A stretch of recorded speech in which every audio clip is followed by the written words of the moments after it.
Hey there guys, it's Tina and I am back and whoo!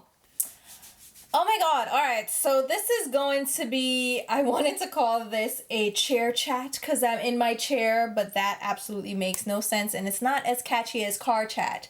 But I recorded a couple of car chats today and yesterday in my car during my lunch break.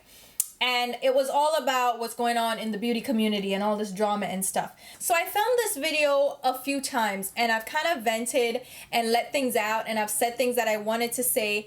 And it ended up being like an hour and a half long. And I'm like, no, we need to pull that all back and start over and say just the key points and don't like go too far off on a tangent. But this is still going to be a long video because I have some thoughts and I have a lot to say. And for those of you who don't know, a lot has been going on recently in the beauty community here on YouTube. And I still call it a community because I personally have a great community here on my channel. I have some great people that are always watching my videos. They're always in my comments. They show so much love. And I know some of you for years now, and I know your little profile picture, and I know your names, and it's so good to see you guys and interact with you guys in the comment. I don't respond to every single comment, and I can't, and I've been trying to read all my comments, and sometimes it takes me a while to just read through the comments. So thank you guys so much. I still feel like we have a community here, and I love you guys, and that's the reason I actually came back after my hiatus earlier this year. It's because I missed you guys and I missed the community, and that's why I started YouTube in the first place. So I still consider us a community. So can we do a group hug? Come on, all of us come together. Hey, we have made it to 85,000 subscribers, and that is amazing. Like, woo, we are getting up there. It's awesome, and I'm actually growing now. So before, when I would post videos, like for the last year, tangent. See, I told you I talk too much and I go off on tangents. So for the last year, I would post videos, and the instant I posted a video, I would lose like 20 subscribers. And I'm like, what the F? Like, can I live? And I've been gaining subscribers now. So it's looking up, it's looking up. Maybe we will get to that 100,000 subscriber number one day and get that play button, because that's really all I would want the subscriber numbers for. Not because I feel like I want to be large, I just want to get to that number to get the button. Does that make sense? Anyway, enough of that. Thank you guys so much for your support. I love you guys and I appreciate the support because we're here. So anyway, one bug of excitement in the beauty community. I'm gonna be slipping in and out of my accent because it's a lot going on, and when I get excited I kind of slip into the accent, and sometimes it's the English accent, sometimes it's the patois.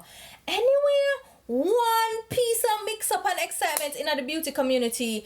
It all started with Jeffree Star and the Shane Dawson docu-series. So they did this whole docu-series. Can I do a quick synopsis? I couldn't do this in the last video, but let's see. Started with Jeffree Star. Docu-series Shane Dawson did. Jeffree Star was painted in a very positive light. People were like more attracted to him now. People were willing to give him a chance, forgive him. I have gotten to the point where I am just level with Jeffree Star. I'm still not using his products. I'm still not supporting his company. I'm still not interested. Even if like I would be interested in buying his products are not necessarily my aesthetic. They're not things I gravitate towards. So I wouldn't buy them anyway. But like I'm feeling a little bit more positive leaning towards Jeffree Star. I'm not positive towards him, but I'm less negative. You understand? All right, let me tangent again. All right, what you've seen from Jeffree Star, he's still a very outspoken person, a very vulgar person, and someone that I don't necessarily think it's, what he's showing these younger kids' as audience, some of the things I think he should, be mindful. The smoking weed, the being just promiscuous and crazy, and nothing's wrong with promiscuity. Like, do you enjoy yourself? But I feel like you're feeding this without bringing in stay safe, stay sober, make sure that you're coherent, like all these things. So I feel like he's feeding this little lifestyle that's not necessarily the best to show young viewers.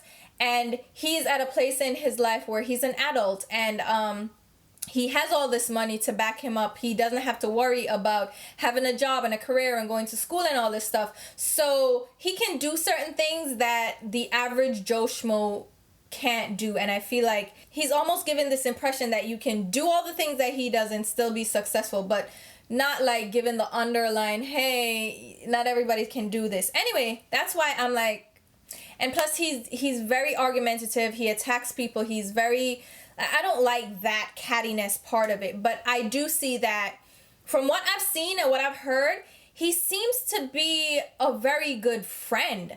Like, he takes his friendship seriously, and he really goes in and shares. He wants to be a part of people's lives. He wants to have friends because he doesn't necessarily have that family, that large family to share with. He doesn't have the friend base. So he wants some loyalty, and I see that he tends to be loyal to his friends. So I do see that positive aspect to him. But anyway, tangent over. So the docu-series, everybody's seeing Jeffree Star in this positive life. Then Gabriel Zamora, Manny MUA, Laura Lee, and what the next one name? The one that got off scot-free. What's your name? Bloodfire. Nikita Dragon. So the four of them went on a NARS trip. It's a brand trip. They took a picture, fingers up, all that stuff. The caption said he's bitter because we're doing better than him. Obviously, it was geared towards Jeffree Star because all of these people were friends with him, and now they're no longer friends. And it sounds like they were throwing shots, like taking shots at shooting. What? How? Shots fired. I can't. It's late. Shots fired at Jeffree Star. Then people were like, oh, hell no, I know you ain't coming at Jeffree, especially after everything positive going on. So they went back, found tweets from Laura Lee, found tweets from Gabriel Zamora, from Manny MUA, like they found their shady past and they brought that up, and people were going on the attack. And then Laura Lee did an apology video that was just complete trash. They did posted iPhone notes of apologies, like the scripted apology, the PR apology. No one cares. Everybody was like, what the hell's going on? Laura Lee's losing hundreds of thousands of subscribers. Then Gabriel Zamora did his apology. Oh, Manny MUA did an apology as well, but he apologized to a fan that he met at a meet and greet, and that he did a little undercover, like, look at her. And so he apologized then, but he didn't address like the issue of the picture and the racism and all of that stuff. So then Gabriel Zamora did his apology video, and it was like he revealed the whole thing. Like, he told what? It was titled My Truth, and he went in and he told the whole backstory. So now everybody realizing that Manny MUA is a snake, an undercover social climbing snake, and it was like a whole thing. Lord of mercy, one piece of excitement. Then Manny MUA, right after Gabriel's video went up, he posted his video. So I'm not getting into all of this. I can probably get into this at a later date, but I'm giving you the synopsis, catching you up. So Manny MUA posts film video now, oh, my truth, and blah blah blah. And like he was pointing fingers like, oh, I have communication issues, but Gabby was a bad friend because he put me out there, and I can't believe he posted this picture, and OMG, and blah blah blah blah blah blah blah blah blah. Expose him own self, because people could have said you that he's such a narcissist and he's a social climber. So boom boom boom boom boom, that happened. Him start lose hundreds of thousands of subscribers. Brands are dropping these people. Ulta is no longer carrying Laura Lee Los Angeles. Backseat Charm, like Laura is, she took a break, girl, because her career is on the decline. So now, after all of that, now all these people started making videos about, oh my God, like what's going on in the beauty community? I miss the beauty community. I miss all this stuff. What's going on? And then big influencers are like, so Gabby's video was My Truth, right? And now all these other influencers are like, My Truth. Tati Westbrook from Glam Life Guru did one. Makeup Geek did one, Marlena, and that's the one I'm gonna touch on because I have some things to say. So she did one. Then Pretty Pastel Please was doing videos talking about some stuff that Marlena spoke about in her video. This I wanna over yourself, this I wanna have 2,000 subscribers, but she revealed fear truth. And I'm like, what truth you got? If you don't go somewhere, I swear to God, everybody have truth. So I'm like, on a lie, so y'all were lying all along, and no one come out about My Truth. Stop it. And I was joking on Twitter because Miss Queenie Rosenblatt, you know her, I've collaborated with her a couple of times. I've done videos with her. She was on Twitter and she was kikiing, and she's like, ooh, I'm gonna call my own my truth, my experience with the social media network and blah blah blah. And you should follow me on Twitter because it's a hot mess over there. So I'm on Twitter. I'm like, no, you know what? I'm gonna call my own. I'm gonna call my video my neck, my back, my and my crap, because I cannot. I don't have a truth video for you guys, because every day you see me on here, all that you see from me has been my truth since day one. Me not have nothing for expose. Poor my child. Me just have my little 9-to-5 career. My little job what me I do. I go over there. I go to school. I have my little family. And me just do my thing. I mind my business. I drink my water. No, I hate that too. I hate when people are like, I'm just minding my business, drinking my water. Obviously you're not, because you're all in people's business. Anyway.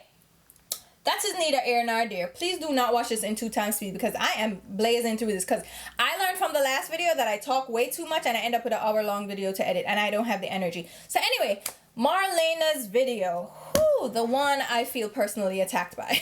No, I'm kidding. I'm not really, but a little bit attacked. So Marlena's video was about 9 minutes. It's just under the 9-minute mark. An easy watch. It seemed a lot longer, honestly. If you watch it, tell me if you get that vibe. Like Gabriel Zamura's video, his apology video was 45 minutes probably, or over that.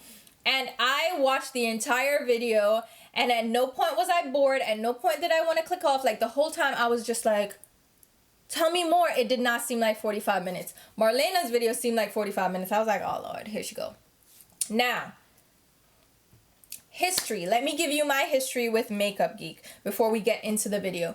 So I started my YouTube channel, my blog. I started in makeup probably, I think, 2014. Was it 20?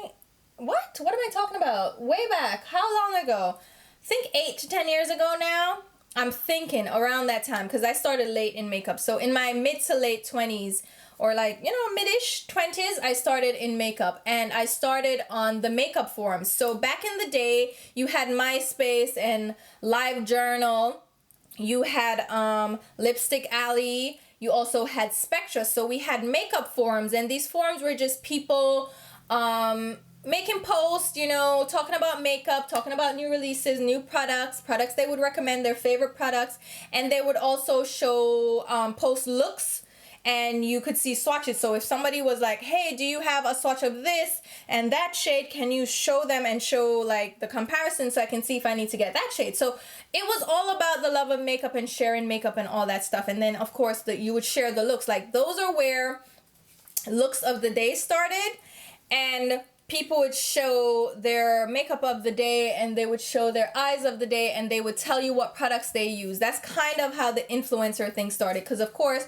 they would share the products, you would want to buy them. So I started out there, and I was growing my love for makeup, and I started out with eyeshadow. Like foundation and all that stuff, like I barely wore that. Like I had one MAC foundation.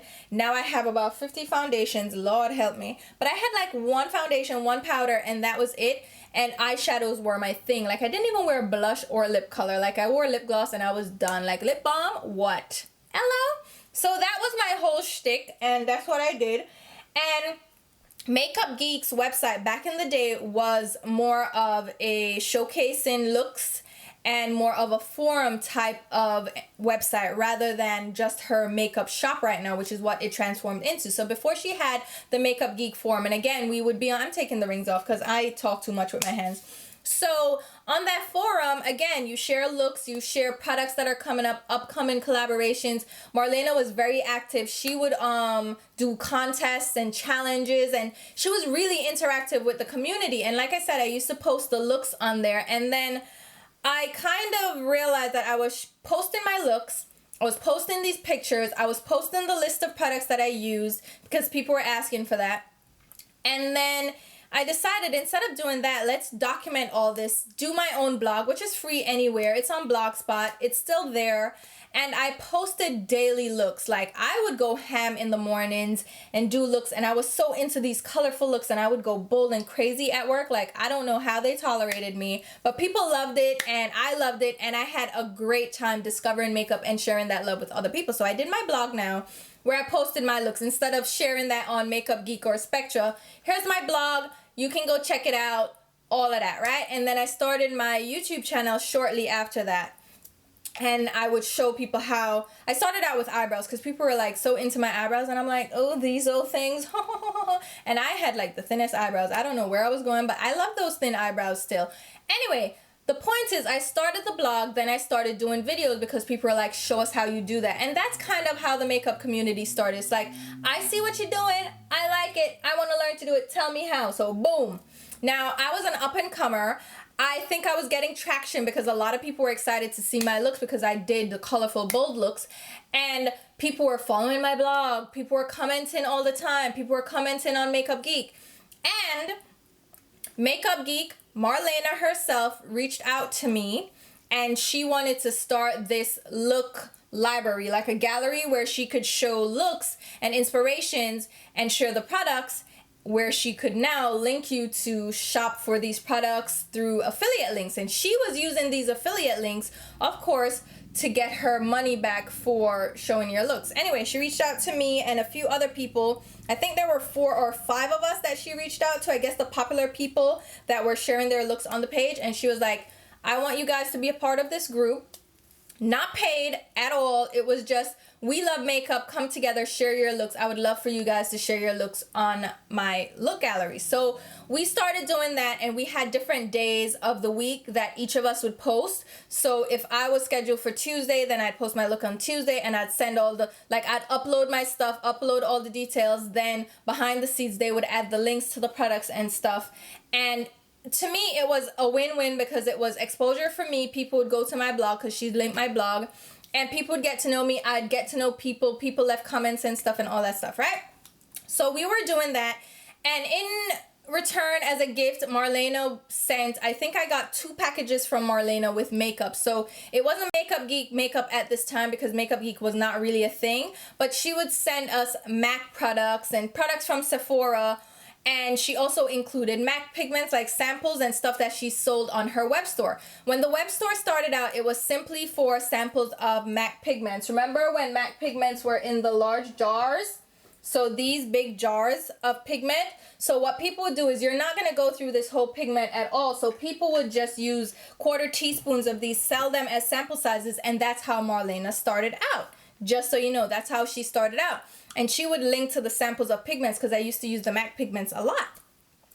Now, flash forward, she started developing, wait. Flash forward, I think she kind of phased me out. She got new people in, and I kind of felt like she phased me out. I was never told or anything, but it's like she scrapped the whole post your look things. It was more people contributing, and like she just got rid of us, the original group of people. Fine. I really didn't feel that bad about it because I was doing my own thing anyway, but I was like, all right, taking note of that.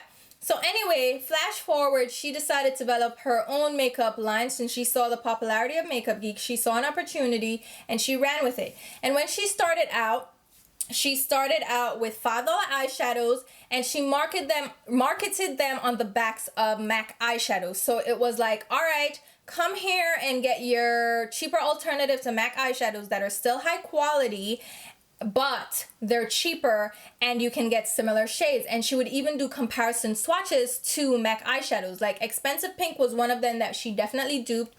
I think she duped, was it Vanilla and Nylon? Like a lot of the shades she was duping, like the popular shades from MAC.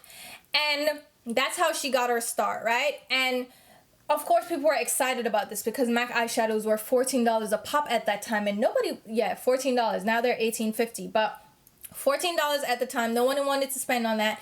And indie brands were very new at that point. You had a few indie brands that people knew about, but nothing crazy because they were still in that loose pigments, I'm selling loose pigment kind of thing.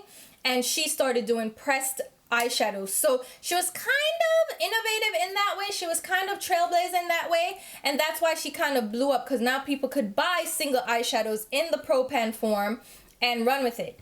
And that was cute. That was when Sigma was up and coming too, when Sigma was doing their brushes that were similar to MAC brushes, and they named them with the same numbers as MAC brushes except with an SS. So this whole thing was happening, right? And that's how she kind of rose up in the ranks. Like people were like excited about her products and all that.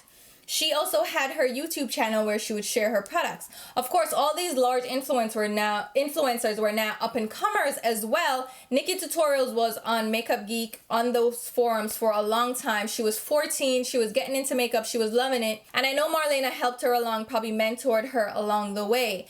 And then Makeup Geek also kind of mentored Manny MUA, because when he was up and coming, Makeup Geek kind of discovered him a little bit. Just the same way as Jaclyn Hill kind of mentored Manny MUA. Because Manny MUA was making his rounds, okay? He was like the new boy, it boy in makeup. There weren't that many boys wearing makeup, especially with beards and everything. So he was kind of the up and coming guy. And so we had Patrick Starr, of course, and Jeffree Star. But he was like the new it guy. And all of these different influencers that were popular in their own right were taking notice and befriending him. So Jaclyn Hill befriended him, Patrick Starr, Makeup Geek, Nikki Tutorials was a little bit smaller at that point, but like all these people were befriending Manny MUA. Now, Makeup Geek was making sure that she was getting her products into the hands of these influencers because she understood their marketing potential. And she understood this from way back when she used to use our looks, people that posted looks on her forum. She was using us to sell products and to drive traffic to her website. So anyway, she understood that and she ran with it. Jaclyn Hill was posting, I always say Jacqueline, like long name, but Jaclyn Hill was posting her products. She was using her products. You had Nikki Tutorials using her products. Manny MUA was now using it. All these big names were using her products and they were driving sales like crazy. And it was kind of around that time that affiliate codes and affiliate links became a thing, because during the progression 2014, Jaclyn Hill went shopping somewhere in LA. Was it LA or Hollywood? Anyway, in California, she was there and she went to a Morphe store. And she discovered these $2 eyeshadows and she made her own palette and she came on camera. She was popular then, but not as big now, because back then being popular meant like 100,000 subscribers. That was enough to be popular. And she was like, oh my God, these $2 eyeshadows, they're absolutely amazing. She was raving about them, right? And she was like, check them out. Here's the website, right?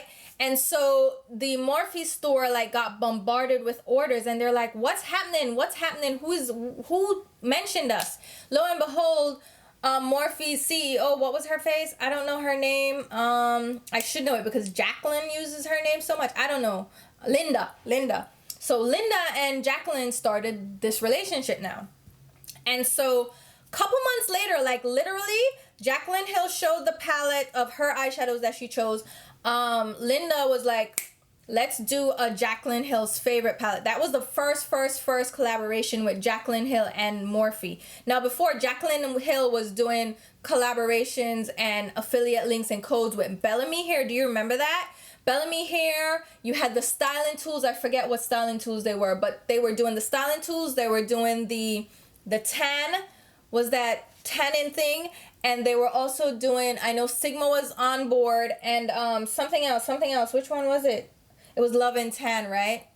But that was when she was doing those codes. So now Morphe says, hey, let's do a collaboration. This was kind of, Sigma had already done a collaboration with influencers where they flew them to Paris. So that was kind of the first brand trip. So Sigma did that. They did a palette. It was a whole thing. Like, I think I love that collaboration because it was a bunch of influencers that came together, made one palette, and they got to live their dream, and everybody was so excited. MAC also did a collaboration with a bunch of influencers where they all got to make individual items. It was a good time because you wanted to support these people and you wanted to buy these products and you were so excited for them. So then now Jaclyn Hill does this palette. She didn't create the palette. She just chose her favorite eyeshadows, did a 28 pan palette, because you could buy the individual eyeshadows and pop them in. So she did a 28 pan palette with Morphe. That sold the hell out. And I think if they knew it was going to be that successful, they would have had more units available. But it was widely popular. People went crazy. And we should have seen from then that it was about to be a problem, because that palette sold out. And then Jaclyn Hill never really did too many tutorials or looks with the palette because, I don't know, like I guess she figured no one else could get it, so why bother? But that happened, right? And she started developing a relationship with Morphe. So here's Makeup Geek. They're friends. They're pumping along. They're mega influencers together. Am I telling a story? I am kind of telling a story, right? So here they come, and all this time, I am supporting Makeup Geek because I personally like Marlena. I think she's a very nice person, and like I have this connection with Makeup Geek because it was kind of my start. Like that's where I was. Like that's how I fostered my love for makeup, and like I feel like sentimental attachment. So I bought all her eyeshadows when she released her new eyeshadows. I bought them.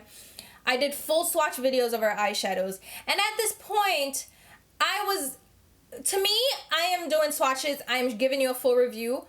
I'm going to be open and honest with you, as I've always been from day one. I'm giving you pros and cons. Out of 50 eyeshadows, they can't all be perfect. There were some good shades and there were some duds. And I mentioned that in my swatch videos. And, you know, all this time, Makeup Geek is having this relationship with these larger influencers, and of course she's getting an influx of sales because lo and behold, everybody needed creme brulee, right? Or what's the other one? I don't know, Cocoa Bear, and all these shades that were the popular shades, and you notice that they were only mentioning a couple of shades, and that to me was hint hint, red flag. If you're only mentioning like a couple of shades, be mindful that those may be like the best shades of the bunch, but don't like go out your way and get the whole collection, right? And that's what I mentioned in my video. There are some really standout shades that were really good, and I swatched all of them and I showed you the duds. Now, Marlena made a comment on that video, and she had made something. She had said something, and she sounds so sincere. She's like, oh, you know, we're trying to do better, so reach out to me, tell me the shades that were giving you issues, and we can see if we can reformulate, blah, blah, blah, blah, blah. But that was it. Like, it never went further than that. Then, flash forward, she released her foiled eyeshadows. I had a major issue with these eyeshadows, right? So all this time she's having these relationships with these, nothing icky started yet. So the foiled eyeshadows, oh my god, I did a review on those eyeshadows and I wore them and I tried to love them and everybody was loving them and they're like, they're so great, they're so fantastic, and I'm like, you're lying, because why are they creasing like crazy on my eyes? And I showed examples of them creasing. Like, I tried to make these work. I tried so hard, and I'm like, no one is saying this, but I'm gonna say it. I don't care. Like, I have nothing to lose. Like, who's gonna come fight me? Like, I wasn't gonna lose my job. I wasn't gonna lose anything from it. And at the end of the day, I'm keeping my integrity. So I mentioned that these crease, and I was like, be mindful of that, because I feel like I have oily skin. I have very oily eyelids. I am a different complexion than all the top influencers. So my thoughts count for somebody like me. So I was like, listen, if you have oily eyelids like I do, these might not be the ones that you want to pick up. And with the price point being what it was, like, she doubled the price point. So her original eyeshadows were $5. These were $9.99. So $10, let's be honest. And I was like, these may not be for you. Like, I tried everything to make them work. And I was not a beginner. I was more of a novice. I am still not I wouldn't consider myself an expert, but I was a novice. I was an advanced novice. So I knew what to do with eyeshadows at that point. And I couldn't get these to work without creasing and disappearing off my lids. When I did that video, a lot of those comments on that video were like, oh my god, I'm having the same problem, and I thought it was just me because no one else was saying it. And there were tons of comments like this. No one else was saying it, and I thought it was just me. And that's when I realized that you can't be dishonest, and you can't just sit here and praise products all day long, or only feature products that you absolutely love. Sometimes you need to talk about the duds. Sometimes you need to talk about the problems to help others avoid it. So that's always been my thing. If there's a popular product, I'll test it out. I'll try it out. I'll review it for you guys. I'll see if it's worth the hype, if there's a problem with it. So I shared that with you guys. And then Marlena commented on that video, and she was like, oh my god, I can't believe you're having issues. Oh my god. And she emailed me and she asked me, hey, give me your feedback. What's going on? What have you tried? What do you think the problem is? Like, blah, blah, blah, blah, blah, blah.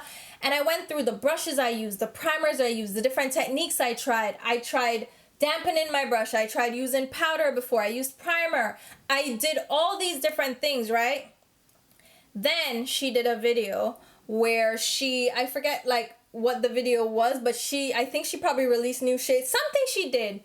And she was talking about how to apply these eyeshadows.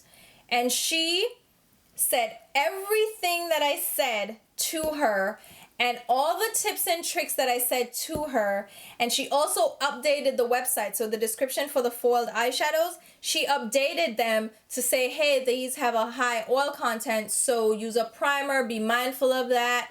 They may crease, you know, think of them as a cream eyeshadow. And I'm like, all right, at no point, and I don't think I was the only one that experienced this. I may not have been the only one that she spoke to about this, but I think I was one of the catalysts, one of the main catalysts, because I got tons of views on my video and tons of comments that highlighted the problem. And at no point did she credit me. At no point did she mention me.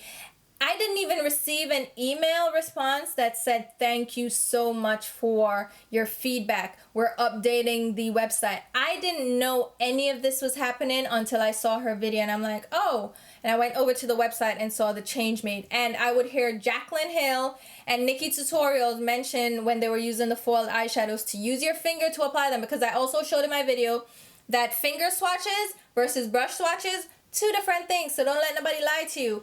And so they started mentioning brushes versus fingers, and I'm like, why do these sound like my exact words? Like, she was obviously relaying this information to these influencers. They were having conversations, but at no point was Tina, hey, the tester, credited at all. Whew, what a grand old time.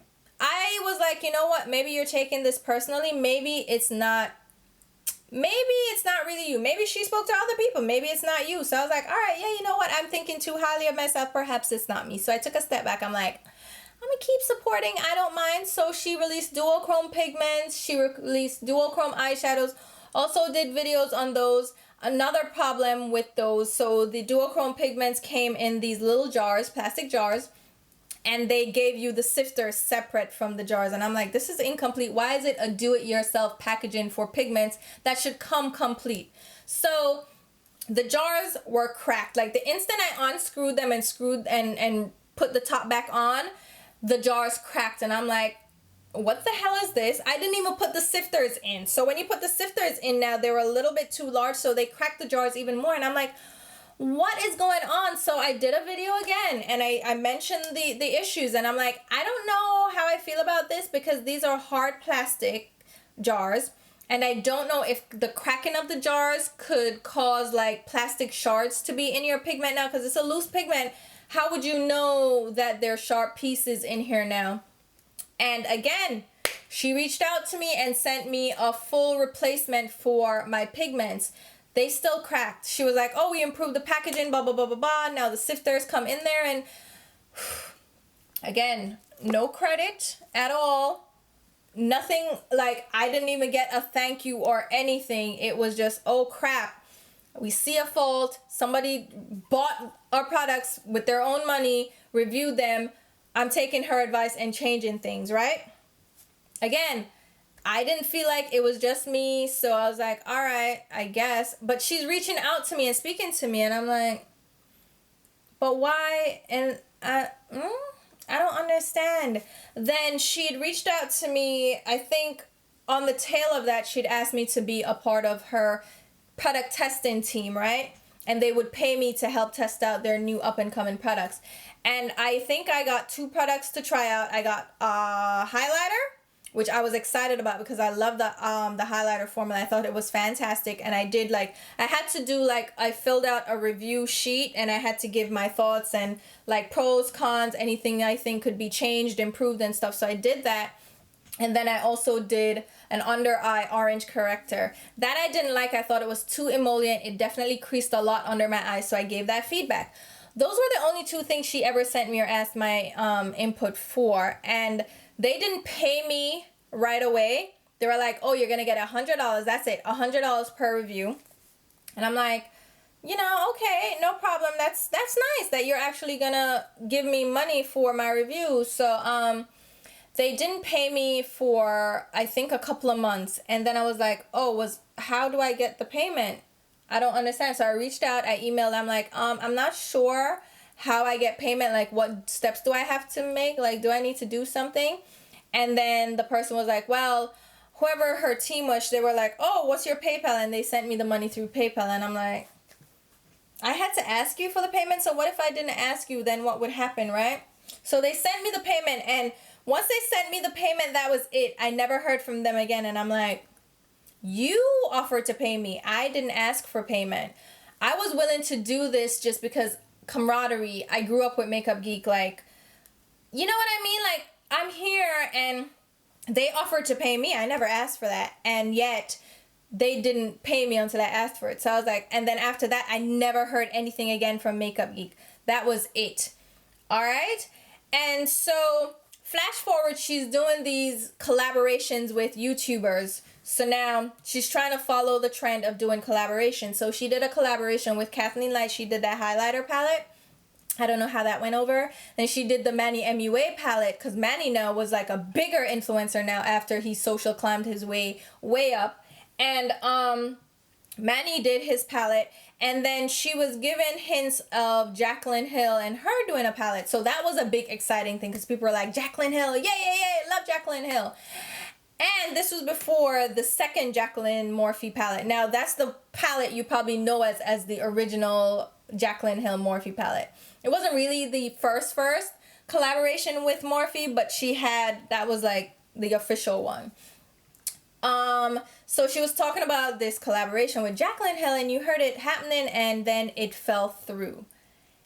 And you know what happened with Morphe and Becca and Jaclyn Hill and all the stuff and all the drama and the Vault collection and the whole thing. She is now pretty much a partner with Morphe, right? But Makeup Geek was left in the dust. So, all that. Do you love the history lesson? So come forward now. This whole blow up in the beauty industry about influencers and brands and this everybody is butting heads, like it's a whole thing. And Marlena put this video through. She's talking about her truth, and she was talking about her truth and her experience in the beauty community, and she's speaking up from the point of view of a brand owner and an influencer. Marlena has not been an influencer for years. Let's be real. Marlena had her own company, and she stopped really doing too much with other companies and other brands. So yes, she might buy other products, but she hasn't been an influencer for a long time. So she was talking in this video about how, oh my God, the beauty community has lost its passion and love for makeup. Now it's just filled with these entitled influencers that want to get paid to feature products and want to get paid for reviews, and no one is just doing it for the love of makeup anymore. And how they're asking for exorbitant amounts of money, and how Makeup Geek, and I was listening carefully because when she said it, she kind of choked up a bit. And I saw that where she was coming from, it was a lot of emotion and hurt there. So she said how Makeup Geek didn't do that well last year, and it was because influencers weren't featuring Makeup Geek anymore in their videos. And she was very pointed when she said that, and I'm like, hold up, hold on now. So you're blaming the fact that Makeup Geek didn't do that well because of influencers not featuring the products. All right.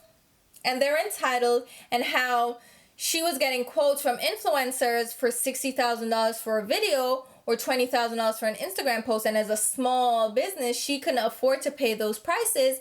And so influencers almost blackballed her, blacklisted her, and stopped showing her products. And she hinted that some of these influencers were people that she helped out up and coming. And I don't think anybody was mentioning this, but Manny MUA is one of those people she was friends with. Jaclyn Hill, Kathleen Light, Nikki Tutorials. I think Nikki might have some things to do with that. And it's not necessarily coming directly from Nikki, or directly from any of these influencers. It's coming from their management. Like, you need to pay us this if you want your products to be in these people's videos. And nobody is doing it just out of the love or for loyalty anymore to these brands that they grew up with. So now she's talking about how they're entitled and how they're asking for all this money and it's not fair anymore, and she's getting pushed out the game because she's small and she can't afford it. And even these huge billion-dollar brands are complaining about these influencers and their sense of entitlement. And she's like, what happened to the beauty community? We need to come back to where we love makeup, and how she is going to make a change in the industry. and she's going to start focusing on micro influencers, and she is going to empower smaller influencers and smaller content creators now, and use her power and send them product and have them work with Makeup Geek now. And she's since released tweets calling for people who were like, I think in LA or something, oh, I'm filming, come film with me, get a shout out, whatever. And it sounds all well and good. And she spoke about social climate and how they're influencers that definitely are just there for the numbers, and they are just there for the brand trips and the large lavish gifts and the PR packages and the money for sponsorships. And I'm sitting there and I'm like, I see some of what you're saying. Yes, I had mentioned in my videos, a few videos, where I was still supporting Makeup Geek. Even at the end of the day, I just bought her recent pressed pigments collection, whatever. I bought that, which is not even good either. And a lot of people didn't talk about it because a lot of people I don't think got PR. And Samantha Ravindall went off in a comment in the video comments for Marlena's video. And I was like, ooh, she was harsh. I like Samantha a lot, but she was a little harsh, she was a little bit intense, but she had valid points as well. But I see both of them had valid points, and some of it was a little bit too harsh, some of it was off, and I don't think any of them were necessarily coming from a place of malicious intent. It's just that you're going to have different opinions and different points of view, and sometimes they can come off like, you know, like they contradict and they go against each other. So I think Samantha, it was a little harsh, but I think they came together and they squashed it and they spoke. However, I think both of them had good and bad. Just like right now in this video, right now, I myself will have positive things to say. You're going to agree with some things, you're going to disagree with some things, and that's okay. That's life. You have to have your own point of views as well, and some of them may contradict with mine, or you may have things to add to what I have to say, or things you think you would have worded differently. The point that stuck out to me is the social climate thing, and she did touch on it. She said, you know, it's both brands and it's both influencers' faults. And yeah, I hope Marlena realizes that she is a hypocrite if she doesn't acknowledge that she also was a social climber. Once she started getting popular with these big influencers, she forgot the small people that were there from the start of Makeup Geek back in the forum days. Those people are still around. Those people were still loyal to you, and you still dropped them. Now, I don't feel like personally attacked at all. Like, I don't feel personally attacked, but I feel like I had more of a personal relationship with Marlena. She would email us and stuff, and I've emailed back and forth with her, so I felt like a more personal connection. And I was still pushed to the side, and while I'm not bitter about it, like I said, I'm a little salty, but I'm not totally bitter. Like, I still support her and I still have love for Marlena, but it's hypocritical to say that. You're a social climber too, Marlena, because you left everybody else in your dust and started running with the high and mighty influencers that could sell your products. And those are the people you were sending products to. Meanwhile, I was in the trenches. Other people were in the trenches doing the dirty work for you, buying your products with their own money, testing them out for you, and giving you feedback in review videos. Like, we were the ones testing them. We were the ones telling you the issues. We were the ones that, you know, could have been on your testing team to help you out, to be like, this isn't right. But instead of paying attention to developing great products, doing it at a great price point, you instead just ran with who could sell your products the most. And that to me was you social climbing, and that was one of the things that you did wrong. So it wasn't that influencers weren't showcasing your products anymore because you weren't paying them. You took a wrong turn too. And there were a couple of things that you did wrong. You started Makeup Geek on the premise of it being an affordable brand, one that people could purchase from $5 a pop for eyeshadows versus the higher priced eyeshadows on the market. That's how you started. And I know she has said in previous videos, and she said in Twitter, like in tweets and in posts and stuff, she said, oh, when people questioned her higher price points for like the highlighter, she was like, oh, well, Makeup Geek was never intended to be drugstore prices. It was never intended to be this cheap, affordable brand. It was intended to be a quality brand at a decent price point. Like, the highest quality at the best price point you can get, while still manufacturing them in the US and being cruelty free and using the most high quality ingredients and all that. And I'm like, no, you started out with inexpensive products, cheap products, products that were priced along drugstore prices because you wanted to bring that audience in, you wanted to bring those consumers in. So don't do that. Your first mistake was doing those foiled eyeshadows at $10 and not completely testing them out. You should have had a test panel. You had people that were available to help test these out, but you were so quick to run with it that you didn't thoroughly test them out. You didn't thoroughly like indicate ingredients and really talk about how to use them and the issues that you may have with them. You didn't do that. And you priced them at $10 a piece. You doubled the price of your eyeshadows. That was your first mistake, because you had to defend that price point so much with people. You're like, oh, the ingredients are heavier, you get more product and all this. You had to justify that price increase. So you already knew there was a problem. Then you released these pigments, again, high priced. The highlighters, which were great, because I have like, I think I have most of the highlighters. I love those duochrome highlighters. I think they're fantastic. I never did a video on them because I was like, I am tired of giving her hints and tips and tricks on how to sell her products and what to talk about with her products, how to fix them. So I'm not doing it anymore. I'm sick of it. And those are $20. No one was paying that. I don't care how cute your packaging is. I don't care how innovative thing. No one wanted to pay $20 for Makeup Geek. You lost those consumers that came to you because you were affordable.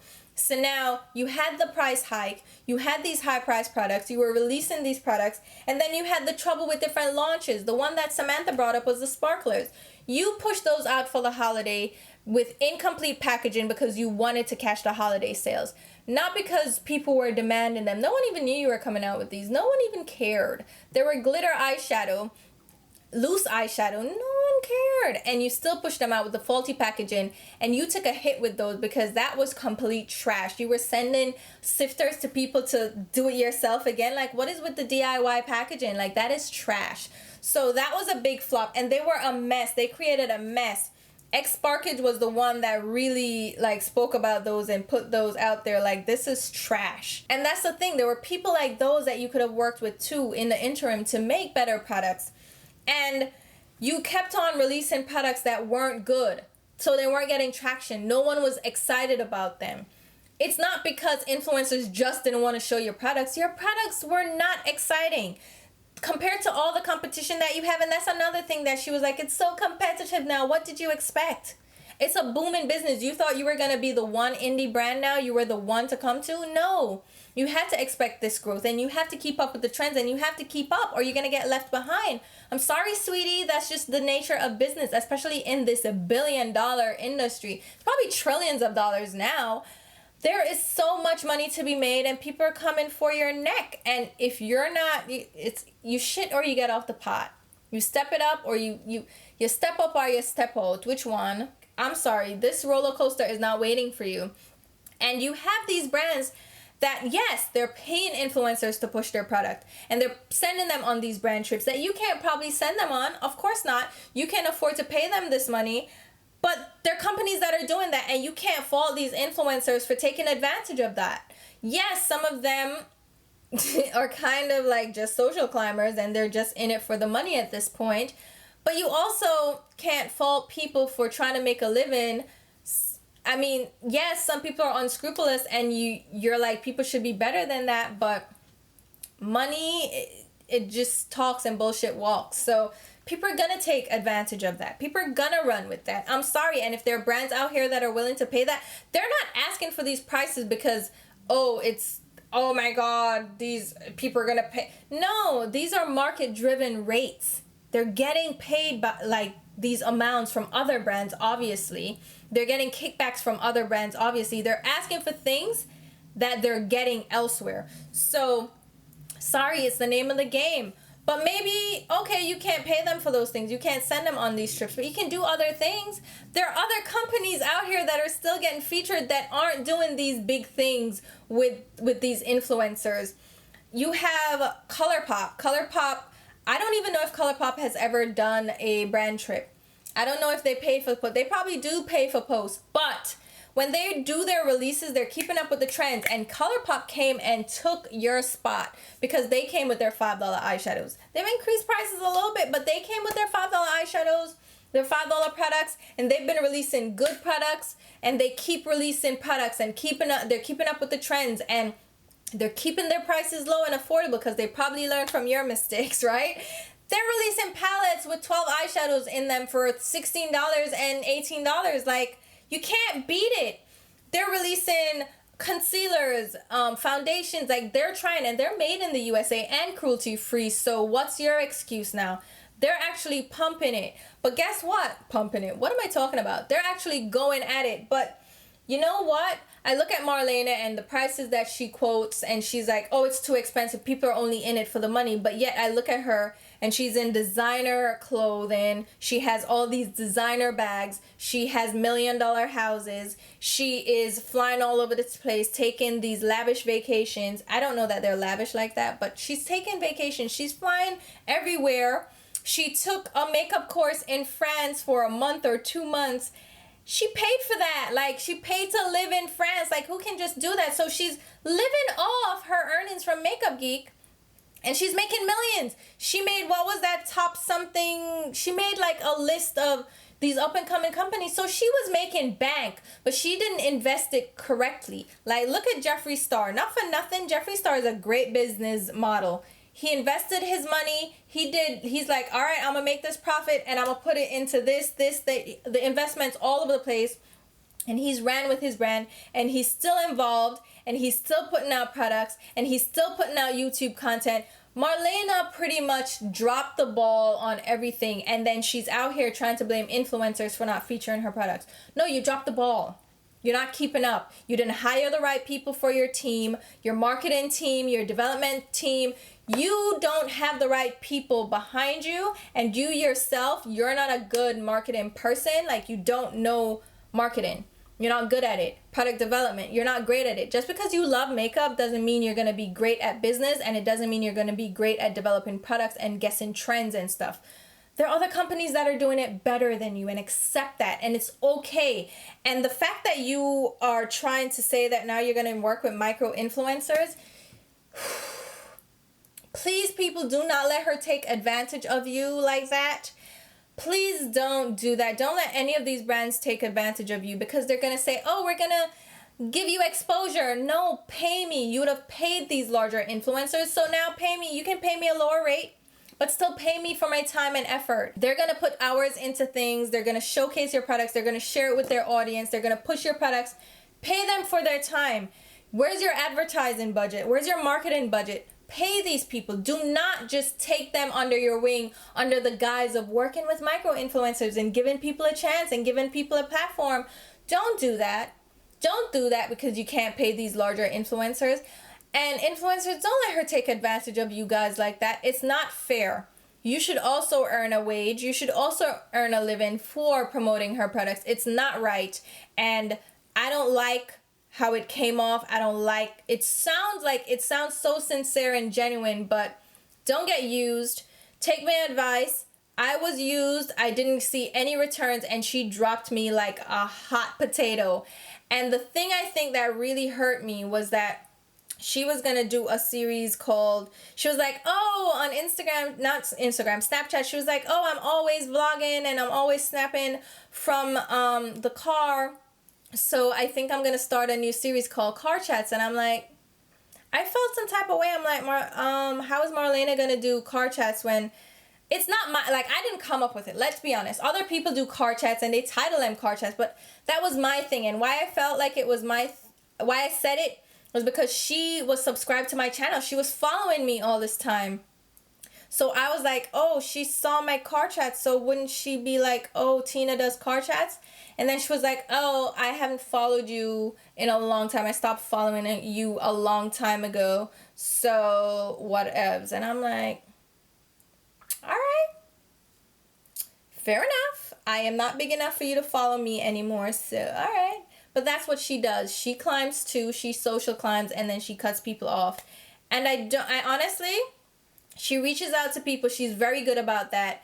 And she has conversations, and she apologizes, and she tries to make things right. But I feel like at a certain point, I need to look beyond the nostalgia. I need to look beyond people being really sweet and sincere on the surface and realize that, you know what? It's okay to just let people go. And not because they're necessarily a really bad negative influence in your life, but because sometimes it's okay. I'm not mad. I'm not bitter. I just kind of want Marlena to see what she is doing, that she is also at fault, and to hold herself accountable too for exhibiting the same behaviors she doesn't like. Marlena, you do the same thing, and you need to look within yourself and adjust your behavior as well. It's not just the large influencers. You've also let greed and money overrun what was or used to be the love and passion for makeup. So don't do that. Please don't do that.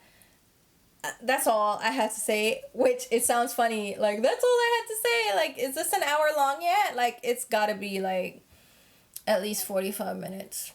But I have a lot to say and I talk a lot, and I wanted to really give you guys the background information. But just know, not all that glitters is gold. Not all that glitters is gold. Do not let them take advantage of you.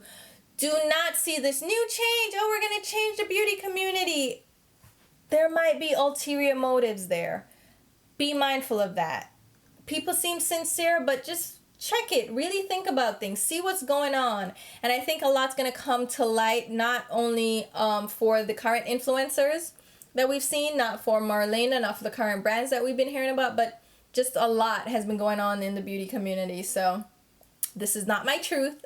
It is just me talking. So I will leave links to my Instagram and Twitter below where you can follow me along. And until my next video, if you stayed with me this long, I'll talk to you soon. Bye, guys.